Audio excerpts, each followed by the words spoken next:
Y no cesamos en nuestro empeño de intentar averiguar qué le ocurrió a los 9 excursionistas que perdieron la vida en la montaña de los muertos en los montes Urales entre el 1 y el 2 de febrero de 1959. Y fijaros que pese a que han pasado 63 años, seguimos prácticamente como al principio, con más interrogantes que respuestas. Y es que parece que todo lo que rodea esta historia está envuelto en un halo oscuro, en una bruma de especulaciones e incluso conspiraciones, ¿por qué no?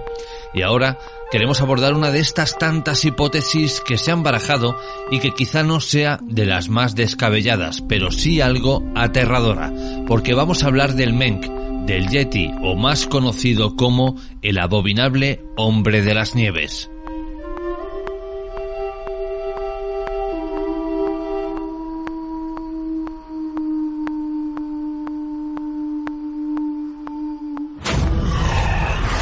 Su rostro es humano.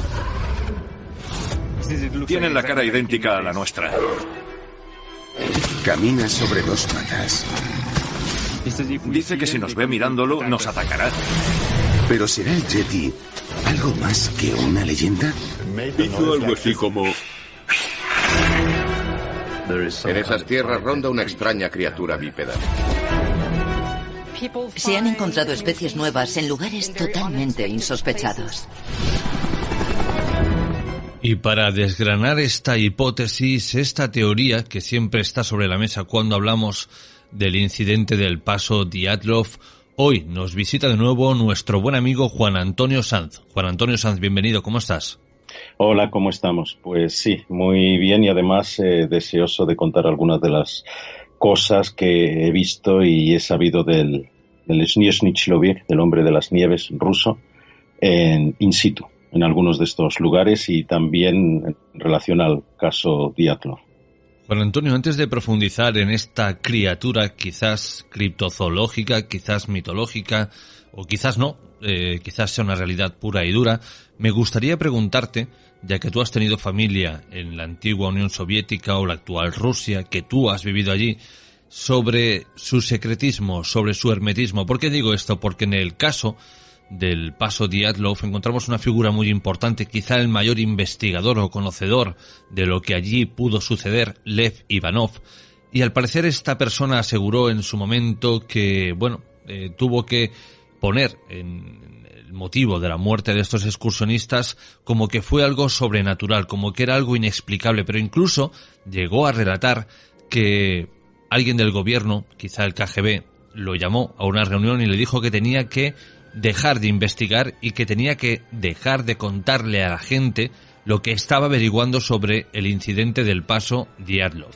Yo te pregunto el porqué de este secretismo y si es normal que la Unión Soviética antigua y la actual Rusia actuaran de esta forma. Sí era muy típico, pero lo que habló Ivanov estaba escrito en los informes. Yo he visto uno de los 2 informes y se habla, en ruso se dice Stihina Sila, que significa más o menos como fuerza elemental, y se refiere en otro momento como una fuerza elemental irresistible, es decir, que no puede ser soportada por un ser humano, de la categoría de los daños y las heridas que mostraban algunos de los 9 cuerpos. Desde luego, la Unión Soviética y en buena parte la Rusia actual se ha caracterizado, por un lado, por el encubrimiento de muchos de estos casos considerados como imposibles. Pero por otra parte, y a diferencia del resto del mundo, siempre se han creado algunas instituciones, se han enviado misiones para saber qué era tal o cual suceso que podía causar determinadas consecuencias a nivel social si se expandía, o que podría ser de interés científico o incluso militar. Y de eso es lo que estamos hablando en este caso. Y hablando de secretos, y ya que vamos a rescatar la figura de este abominable hombre de las nieves, hay que destacar que en la antigua Unión Soviética, y quizás actualmente, quién sabe, se hicieron expediciones financiadas por el gobierno para intentar buscar a esta criatura. Es decir, allí se cree fervientemente que existe. Efectivamente, ha habido diversas expediciones que, por ejemplo, en el llamado archivo de la Academia Rusa de las Ciencias, donde pude yo estar, no para investigar el caso del Yeti, sino para otras cuestiones, se habla de, por ejemplo, una expedición financiada por el gobierno. ¿Y en qué año? Pues entre 1958 y 1959. Es más, fue anulada en enero de 1959. ¿Y cuándo ocurrió nuestro caso? En febrero de ese mismo año. Con lo cual, ya en esa misma zona se habían detectado ciertos rumores a partir de los propios indígenas Mansi, que ya sabemos que habitan por allí, y a quienes en un principio incluso se llegó a acusar de la muerte de los 9 chicos, pero el interés estaba ahí. Y ahí, por ejemplo, podemos hablar después, hay determinados científicos como Igor Burtsev, a quien en el año 2011 tuve oportunidad de entrevistar junto con Pablo Villarrubia en la expedición por Siberia y otras partes de Rusia que hicimos para un canal de televisión, para Cuarto Milenio en concreto. Ya empieza la historia a coger más misterio si cabe, ¿no? Y más ahora sabiendo que poquito tiempo después de que estos 9 excursionistas desaparecen, se da carpetazo a esta investigación sobre el abominable hombre de las nieves. Pero es más, y corrígeme si no estoy en lo cierto, Juan Antonio, que el propio Igor Diatlov, el líder de esta expedición, anotaba en sus diarios que lo que él quería encontrar, que lo que él iba a buscar allí, era el propio Yeti. Sí, y de hecho hay algunas fotografías un poco extrañas que se atribuyen a la propia expedición en las que se ve una de estas figuras humanoides. Esto debe ser puesto bastante en cuarentena, pero lo que es cierto es que los excursionistas, los turistas, como a veces lo llaman en los informes rusos, se dirigieron a una zona de difícil acceso, pero no imposible acceso. Y es una zona, además, que estaba categorizada por los propios habitantes del lugar, por esos Mansi, una de las tribus más antiguas de Siberia, como un área, si no prohibida, al menos desaconsejable. Ellos, un poquito antes, un par de días antes de llegar a la zona donde perdieron la vida, visitaron uno de estos poblados, Mansi, y allí se les dijo bien claramente: Nilzya Hadid Tuda, que significa no se puede ir ahí. Y esto lo han contado los propios Mansi, que fueron después interrogados por los agentes, incluso del KGB, que también estuvieron implicados en la búsqueda, y militares sobre todo, para determinar qué es lo que podía haber pasado. Los Mansi actualmente recuerdan que incluso se les llegó a torturar en los interrogatorios a quienes les preguntaron. Pero bueno, lo que estaba claro es que se estaban internando en una zona muy peculiar y que era rechazada el acceso incluso por los cazadores Mansi como un sitio donde habitaban ciertas criaturas. Recordemos cómo se llamaba este sitio. En Mansi es Holat Chahel. El Holat Chahel significa la montaña no de la muerte, sino la montaña de los muertos, porque se atribuía la existencia de determinadas criaturas que no pertenecían al mundo de los vivos, y no estamos hablando de vampiros ni muchísimo menos, a diversos ataques que habían ocurrido a niños y a mujeres en el pasado y que creían que podían ser responsables estas criaturas. Además las describían sin cuello, de gran altura. Estaban describiendo exactamente a lo que conocemos como Yeti, y allí en esas zonas de Siberia se llama Meng. Cuando estuvimos en la zona del Altai, que está más al este y al sureste de esta zona, con el equipo de Pablo Villarrubia, yo mismo que lo integraba, y José Alberto Gómez como cámara, tuvimos la oportunidad de preguntar a muchas personas que allí habían oído, habían visto a gente habían conocido a gente que habían visto al Yeti, al Almaz, allí, y en plural sería Almiz. El Almaz es un tipo de Yeti siberiano del sur de la zona del Altai, de las montañas, al que se atribuye, pues una existencia más o menos pacífica, hasta que de alguna manera pueden ser presionados. Tuvimos oportunidad también de hablar con algún científico, geólogos, que nos narraron un caso de un ataque por parte de uno de estos supuestos seres a un cazador, a quien le había arrancado la cabeza, y pudo ser testigo otro cazador en la zona. La leyenda de los Almís no es tal leyenda en la zona del Altai, en la zona del río Chuy, en el Valle Uimón y otras regiones donde estuvimos nosotros bastante cerca. Allí está muy relacionada con el fenómeno chamánico. Se hablaba que eran las chamanas de diversas tribus quienes se ponían en contacto con estos seres.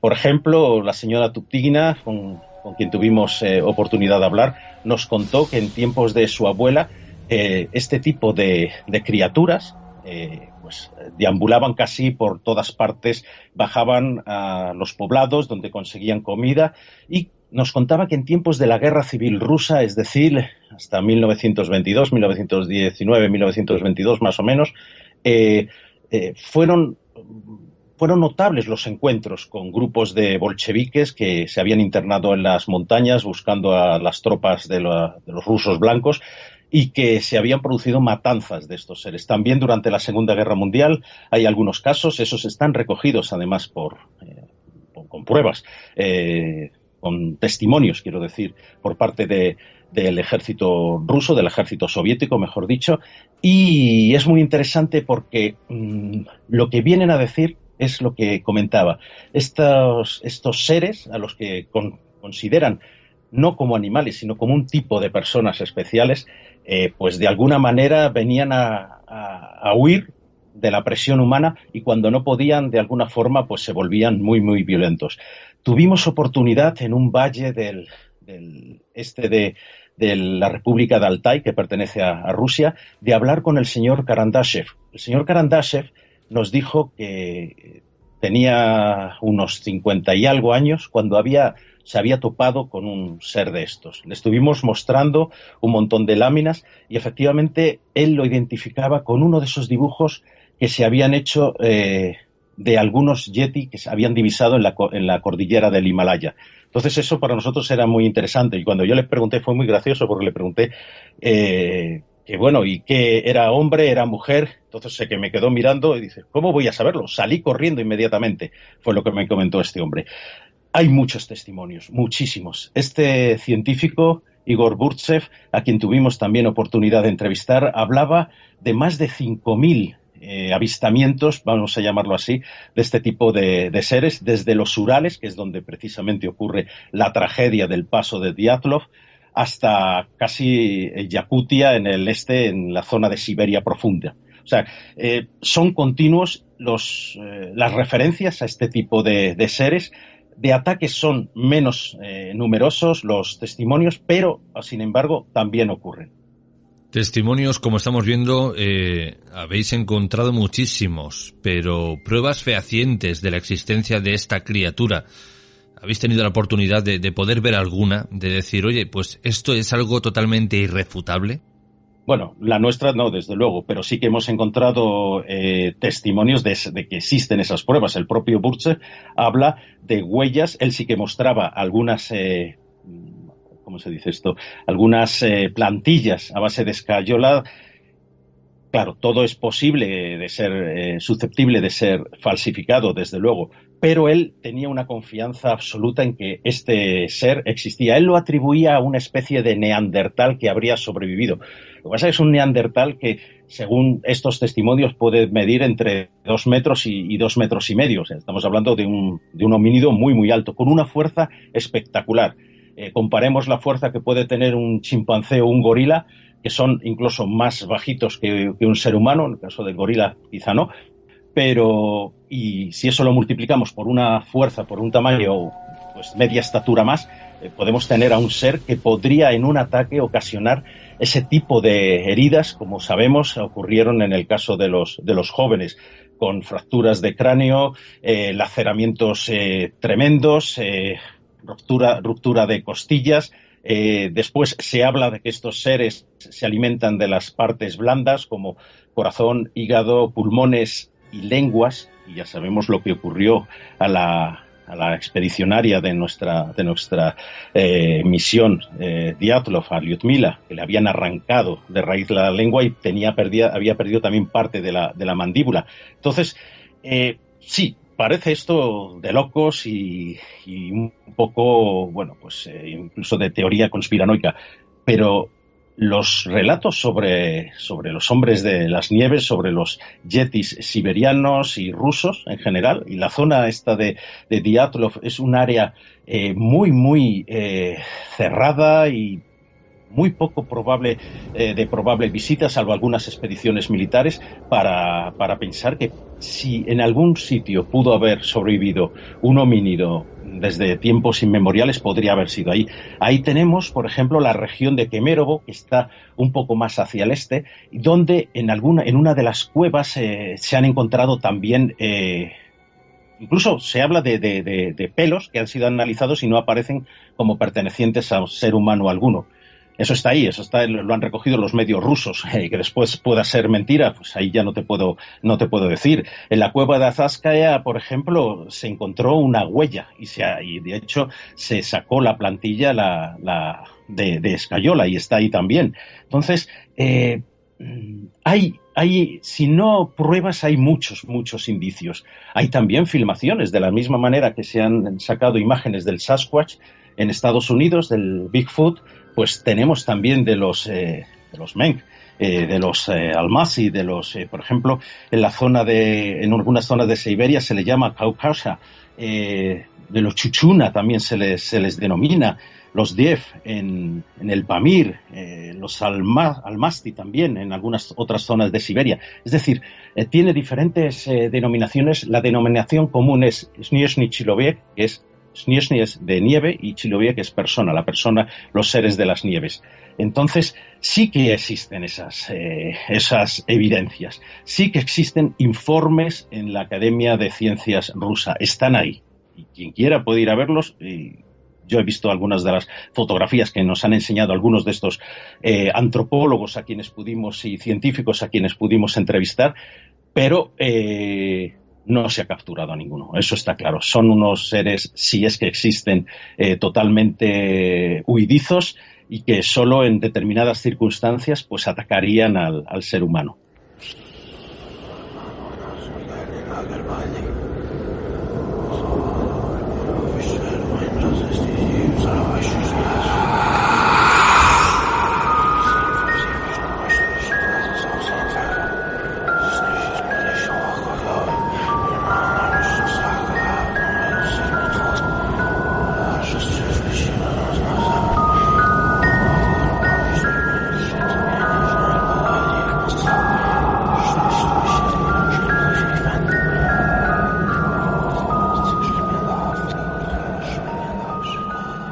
Bueno, respecto de lo que decías de que no se había capturado alguno, yo no recuerdo bien dónde lo leí, pero sé que tiene que estar por algún lugar, que la antigua Unión Soviética sí que tuvo en sus manos un ejemplar de esta criatura, creyendo que era una persona, incluso lo interrogaron, y bueno, por lo que ponían las informaciones no hablaba, pero tenía una mirada inquisidora, ¿no? Y finalmente lo pusieron en libertad. No, eso ocurrió realmente en la zona de Georgia, en el Cáucaso, que se descubrió a una presunta mujer yeti, vamos a decirlo así, a un homínido. Tenía unas características totalmente distintas a la de cualquier ser humano, pero estuvo viviendo entre los humanos.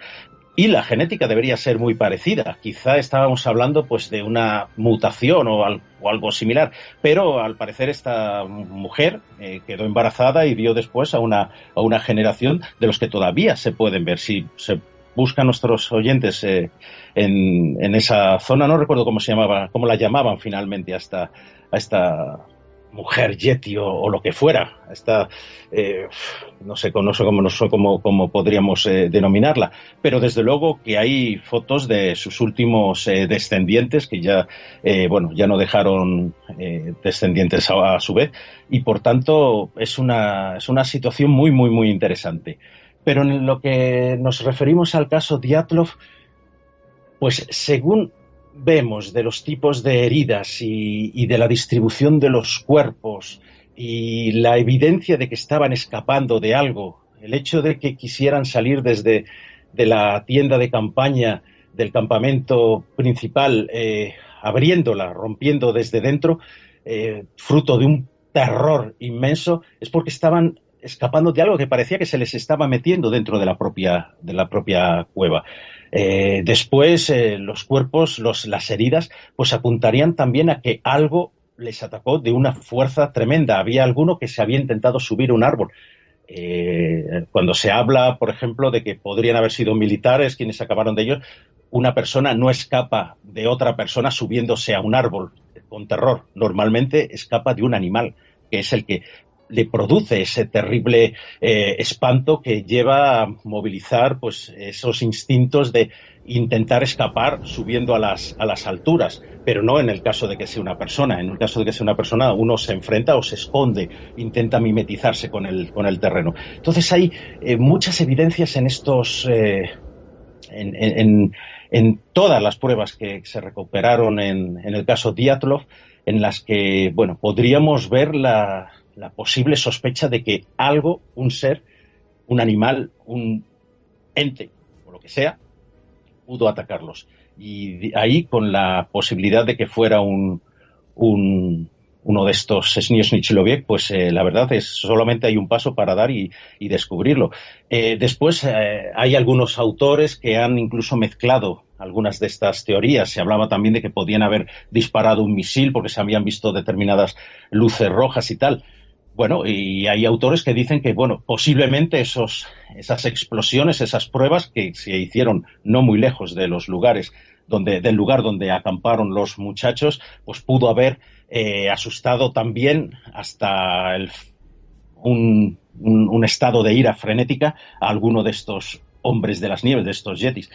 Nadie sabe, porque desde luego ninguna de las pruebas, de las teorías, de las hipótesis que se han formulado, desde luego cumple o viene a llenar todos los vacíos que existen en torno al caso del paso Dyatlov.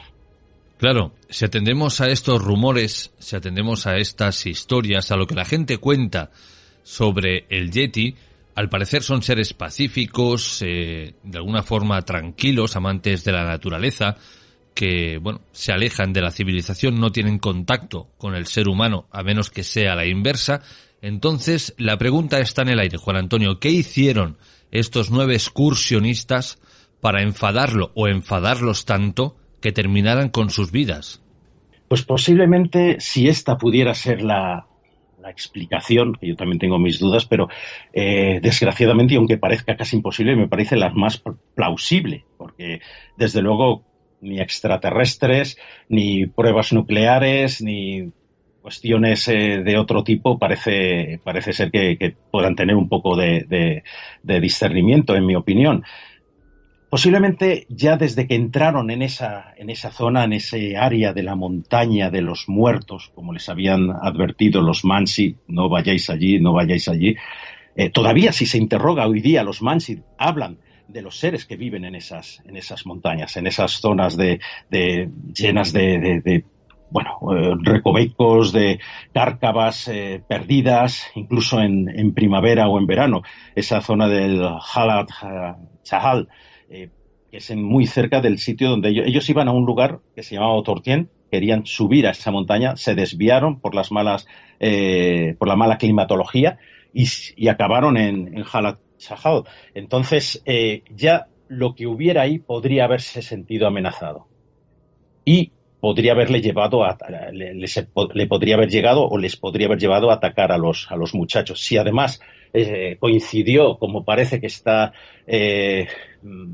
recogido en diversos informes, con unas pruebas misilísticas que hubieran llevado al terror no solo a los muchachos de la expedición, a las personas que iban dirigidas por Igor Dyatlov, sino al resto a estos seres que les habrían de alguna manera atacado. La verdad es una situación muy difícil de saber. A mí, por ejemplo, Igor Burtsev, la explicación estaba clara para este antropólogo y este investigador, que dirige además el Centro Internacional de Ominología o algo así se llamaba, y que es un instituto con una fuerte carga académica que se dedica exclusivamente al estudio del Yeti ruso. Para él, El caso de Dyatlov es un ejemplo de esta posibilidad de un ataque de estos seres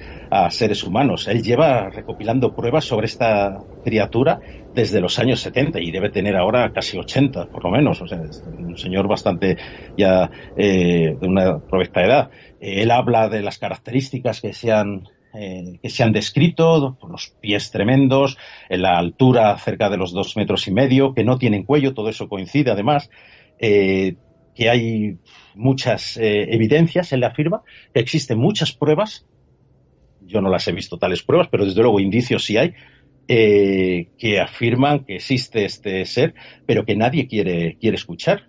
Él decía que existen señales y huellas por todas partes. Y él hablaba de ese número enorme de testimonios y de avistamientos. Él hablaba, por ejemplo, que estos seres emiten unos silbidos tremendos y que, desde luego, lo que no les gusta en absoluto es que las personas que puedan pasar por su territorio silben a su vez, porque se considerarían como amenazados. Y hay un dicho entre los Mansi que dice más o menos así, que si tú vas por el bosque y silbas, te vas a ver un Menk en poco tiempo, se te va a echar encima.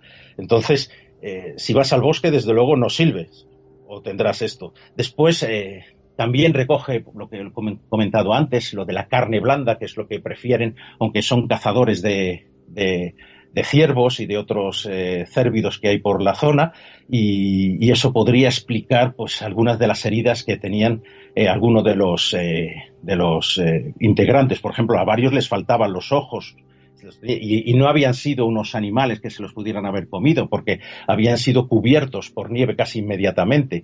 Se habría visto ese tipo de extracción de los globo ocular. Es lo que tenemos ahí. Poco se puede decir. La verdad, este caso es tremendo y va a seguir siendo un misterio. Recuerdo que Burtsev hablaba que podían estos seres llegar ellos mismos a matar hasta un oso.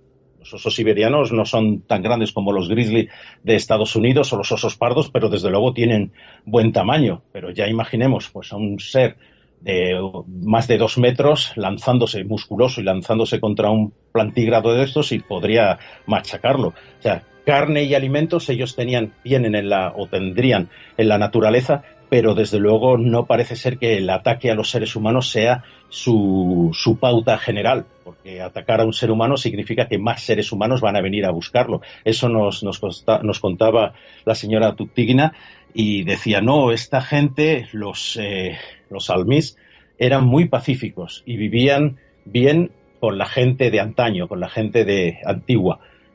Pues, y eso es en el Altai, que tampoco está demasiado lejos. En la zona de Kemerovo, como he dicho antes, es donde hoy día todavía se siguen recogiendo mayor número de avistamientos, pero desde luego sin que se haya podido aportar ninguna prueba, como tampoco se han aportado pruebas de esto pues en el Himalaya, en el Tíbet y en otros lugares donde, en China, en la zona del Kunlun, donde se han registrado testimonios sobre el avistamiento de yetis. Este investigador os dijo que había miles de pruebas, pero que la gente no quería verlas. Y yo me pregunto que quizá todo esto se deba, de nuevo, un poquito, extrapolándolo a la actualidad, este conflicto entre Rusia y Ucrania, a la desinformación. ¿Y por qué digo esto? Porque vemos vídeos, por ejemplo, en Siberia, Montes Urales, de gente que dice que lo ha visto y se ve claramente que es falso. Además graban esas huellas y van todas en línea recta. Es decir, estamos hablando de una especie de homínido que camina a 2 patas, para que todo el mundo nos entienda. Entonces una huella iría al lado de la otra, no irían todas rectas. Y aquí ya se ve que eso es una puesta en escena, ¿no? Evidentemente hay otras filmaciones que ya te hacen dudar, pero, claro, debido a esta cantidad de fake, de este material falso, sea esta la causa por la que la gente diga, bueno, todo esto es mentira. Quizá porque su objetivo era precisamente encontrar algo parecido.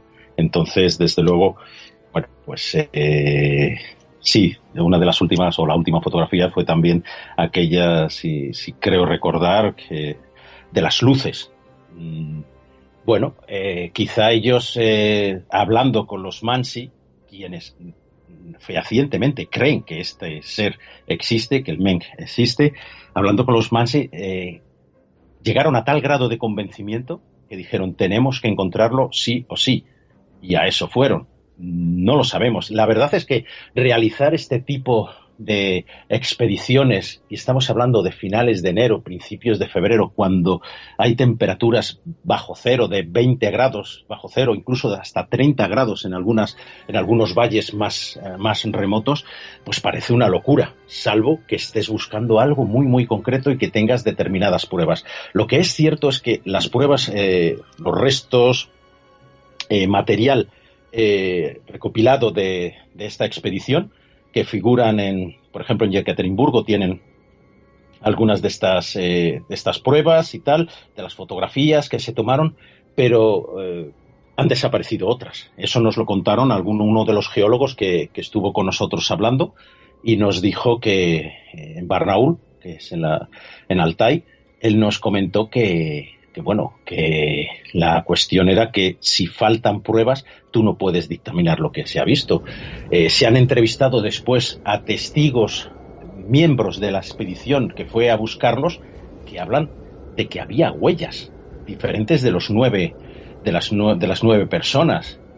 Recordemos que habían huellas de pies descalzos, huellas también en calcetines, huellas con una bota puesta y el otro pie no, pero que había además otras huellas mucho más extrañas y de mayor tamaño. Esto lo han dicho dos de las personas que estuvieron allí en el año 1959. ¿Cuánto de cierto es esto? Pues no lo sé. Pero yo he visto una entrevista a estas dos personas y ellos insistían en eso, que habían visto otras huellas.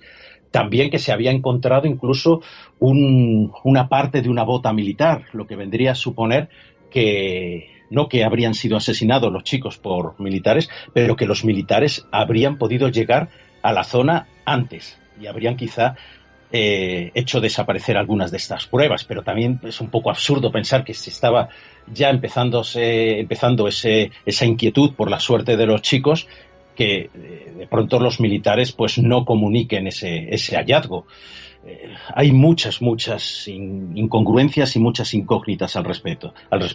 Pero fíjate, cuando estuve en esta expedición de Cuarto Milenio, que fuimos a ver también casos relacionados con el mundo de la fenomenología ovni, de civilizaciones como los escitas y otras cuestiones, Shambhala, el mito de Shambhala, después de tantos días allí por las montañas, para mí el misterio de los almis, de los hombres de las nieves, de los Snezhnyi Chiloviec, posiblemente es la que me dejó un pozo de mayor veracidad que el resto. Y por las personas a las que preguntábamos no tenían por qué estar mintiendo, desde luego. Sobre todo porque éramos a lo mejor los primeros occidentales que estaban viendo.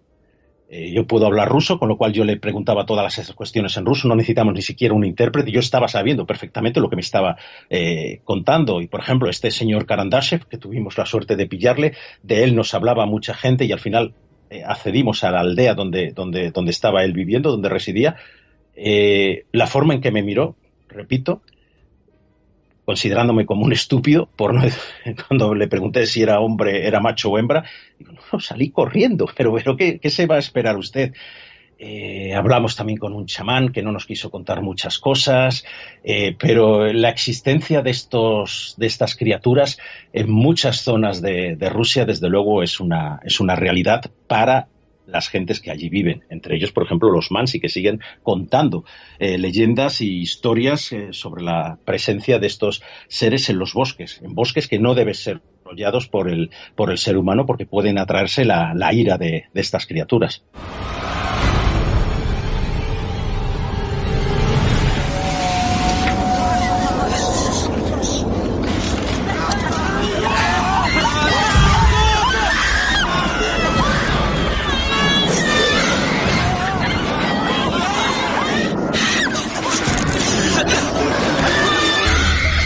Juan Antonio, cuando vosotros hicisteis esta expedición, ¿en algún momento hicisteis noche en alguno de aquellos bosques? No, en el interior no estuvimos en posadas que están muy cerca de estos bosques, donde podíamos además recabar la opinión de muchas personas. Sí que estuvimos en las estribaciones de lugares donde se decía que habían estado estos seres. Tampoco creo que de existir se hubieran dignado quizá a visitarnos. Teníamos una furgoneta, habríamos dormido en la furgoneta y bueno, como no nos hubieran zarandeado. Pero sí que es cierto que en una ocasión, paramos en cierto lugar no muy lejos de un sitio que se llama Caracol, que está cerca no muy lejos del Monte Beluja, que es considerado como sagrado por las gentes del Altai. Y yo me adentré un poco en el bosque, había un arroyo, probé un poco el agua, no estaba mal, no parecía en mal estado. Y te puedo asegurar que ahí quizá estaba yo demasiado, no sé, ya cansado por el viaje, pero sentí que algo me estaba observando y algo grande. Suposiciones, lo más seguro. Imaginación, lo más seguro. Había un olor extraño, acre pero podría haber sido un oso o cualquier otra cosa. Creo que lo más cerca que pudimos estar de una presunta criatura capaz de aterrorizar a campesinos durante miles de años. ¿Por qué te pregunto esto? Porque vislumbrando el escenario donde se encuentran los 9 cadáveres, es una zona yelma, es una zona muerta, nunca mejor dicho, dada la montaña en la que aparecen, ¿no? Allí pocos animales viven. La vegetación prácticamente no es muy abundante, no hay nada de civilización en quizás decenas o cientos de kilómetros a la redonda. Están totalmente solos. Llega la noche, tan solo el silencio, quizá el ruido de la nieve, de la lluvia, del viento, nada más. Y de repente, entre tanta oscuridad, aparece ese silbido, ¿no? Ese crujido tan tenebroso. Yo no imagino algo más aterrador. Bueno, lo que sí que, además me estoy acordando ahora, uno de los geólogos nos contó que en una expedición que habían hecho en una zona que podría más o menos traducirse como la zona muerta, no la montaña de los muertos, ni muchísimo menos, mucho más al sur del paso Dyatlov. Y habían hecho estaban preparados para dormir con la hoguera en el centro, en forma de estrella o de asterisco ellos dormían, es decir, los pies hacia la hoguera. Y uno de ellos nos lo decía y comentaba que eso era verdad, que en un momento determinado había sentido que algo le rozaba el pelo, que había abierto los ojos y había un ser espectral, pero real, que apestaba ahí. Inmediatamente pegó un grito, se despertaron todos y no había nada. Pero él decía que posiblemente era uno de estos seres. ¿Cuánto de realidad hay en este relato? Pues no lo sé. A nosotros nos parecía que el tipo pues parecía que había visto algo. Era un científico, repito, un geólogo. Como digo, nosotros testimonios directos recogimos, no solo el del señor Karandasev, el de este hombre también. El señor Karandasev lo que hizo en el Altai fue verlo realmente, estar a su lado. La señora Galina Tuktigina nos contaba cosas de su propia familia que habían estado ahí. Incluso nos mostraba un ajuar de chamán que decía que eso podía llegar a espantar a los almas. Entonces, ¿cuánto de realidad hay en todo esto? Pues no lo sé. Pero son demasiados los testimonios a lo largo de todo el planeta que nos llevan a pensar que pudieron haber o puede haber todavía algunas criaturas que sin haberse extinguido pues siguen ahí. Recordemos la historia de los hobbits de esa isla de Indonesia también.